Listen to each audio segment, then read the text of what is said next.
Hello, everyone. This is the second time recording this video. I actually recorded it and uploaded it to YouTube and realized there was an audio issue, and I figured out what caused the problem. So I'm re-recording this video. So if you actually were patient, you watched the first time, and you caught some of what I was saying, things are probably going to change a little bit. So the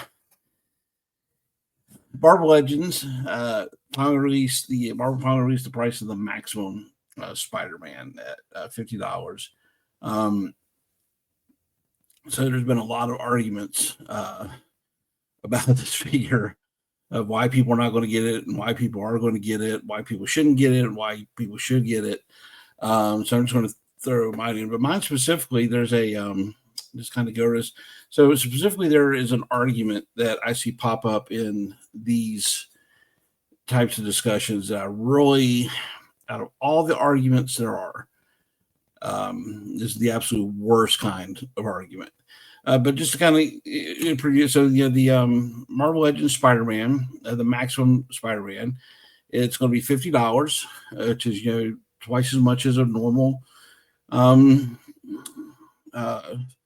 Legends figure, and a good $15 more than deluxes usually will run with that. But this has been touted as Hasbro's import killer. This is their entry into the competition of the Mezco Mafex SH Fig Arts world, which which are very pricey. So this is compared to those. This is not that bad of a price. And supposedly they're touting new tooling, even though a lot of people, including experts, don't really see where the new tooling is at. Maybe just a little bit different outside body. There's some people complain about some of the new. If it was new tooling, it should have had this. You to really up the posability, but it is what it is.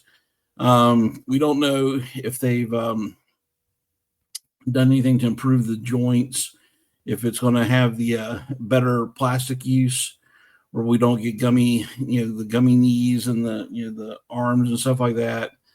And then they say tons of accessories. And then someone goes, "Well, this is great. These like some accessories we haven't had before."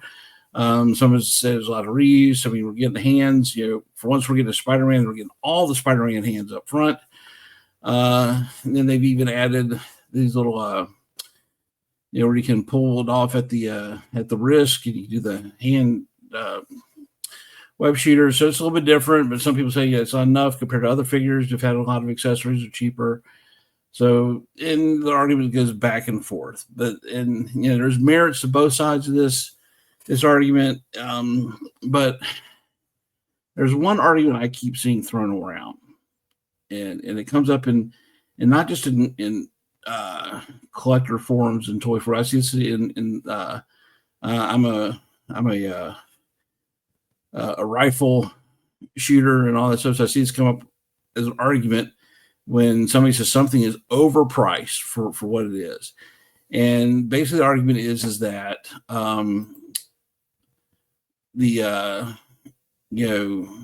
that the price of it, some of it from the price that they say that the price of something is it's a premium figure because of the price of it. And I've seen Mezco SH Fig Arts, Mafex, they sell stuff that looks good. A lot of people praise it when it gets good, but then I've seen there's been some quality issues with those. Mezco has a problem with some of its soft good pieces coming apart or disintegrating. Mafex has had problems with joints breaking, snapping. Fig Arts, same thing. Sometimes the plastic feels lighter, it's more fragile than that. But then but there's people that are avidly, they buy these no matter when it comes out, no matter what drops. They're spending upwards of $100+ on these figures. So do I think that the maximum Spider-Man is going to change that? It's like I don't see that happen. If they came up to that level, but there's still issues with these. So the argument that I keep seeing about this is that the real reason people are not going to pay $50 for this figure is because they are the poors. And I see this a lot of times where that seems to be an argument of because I can afford something and you can't, therefore that's why you hate it, is because you can't afford it. Or this was actually, it was made, this was made and this price because it's not for you because you can't afford it. To me, that is probably the dumbest and most insulting argument ever for why you should or should not buy something. One of it is the you know this implication that that this was purposely made to keep you out of purchasing it. And I mean, you can go back and forth all day long with me about quality of a figure, amount of accessories, the construction, whatever, is it worth the price or not? Yeah, that's another thing. But when you get to but if your argument is that you're not going to buy this figure because you can't afford this figure, is dumb. Listen, I've learned through my life because I've been poor, like like nearly homeless poor, and I've been pretty well off, and I've been everywhere in between. And what I've learned is that if I really wanted to buy something, I could buy it as long as I was willing to make certain sacrifices to get it and neglect certain things. And so as I've matured, I realize I'm not going to do that. I will, even things there's some things, especially in this hobby, that I can afford that I'm not going to buy because it is too pricey, and I'm not going to make sacrifices um, to get that. And listen, there are some of you out there that for whatever reason you've been blessed with either daddy's money, or you work very good jobs, very well paying jobs, and you can afford to get three HasLab His tanks, or five Sentinels, or just or whatever comes down the line, or however many. And I know as soon as the newest Mezco hit, I mean you're pre-ordering that thing no matter what the cost is, and I get that, and I do not begrudge anybody of that. But to turn around and say that you can't afford this figure, that therefore that's why you hate it, it's a jealousy within you. It's again, like I said, it's insulting, and it's stupid. So and it has, and at the end of the day, it has absolutely nothing to do with the argument of whether that figure should actually cost that much. And I know it comes from this idea that just because something is expensive, therefore it must have an inherent level of quality to it. And there are some goods and items that are like that. When you buy, like I said, if I were to go buy a Rolex watch, and however much you pay for it, I expect to get that money's worth out, because I'm paying for the quality of that watch. I'm not paying just because there's a price tag on it. I'm paying for the inherent quality of that product. Same thing with a vehicle. If I go to a Ferrari dealership, I know I'm paying that much because I'm getting a quality product.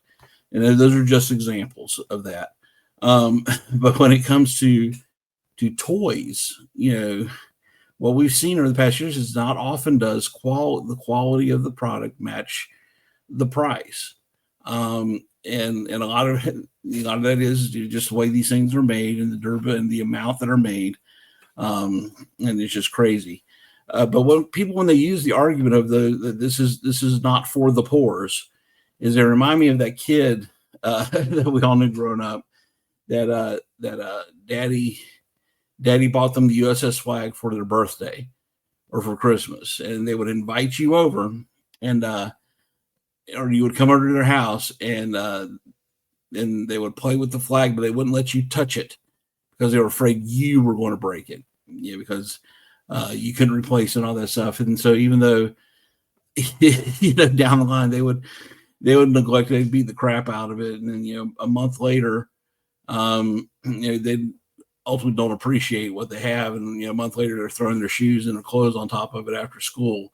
And then when you come over again, they still won't let you touch it and play with it, even though they've neglected the crap out of it.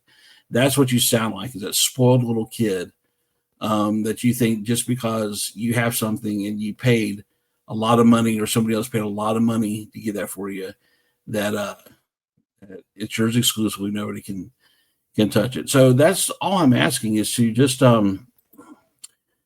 if you ever attempt to use that, don't do it. It's an ugly argument. It's horrible. You're a horrible person for using that argument. Yeah, and I hate to say that. I don't often say that about people because it's an argument ultimately that has nothing to do with, whether this is a good product or not, or whether this is a good price for product or not as well. So hopefully this will make that well. The audio would come through on this. Thank you if you've watched this already. Watching a second time, again at the end of this thing, like, subscribe, comment. Is actually somebody actually watched it, commented on it, and said, "Hey, the audio was messed up, so we're trying to fix it again." So until next time, take care.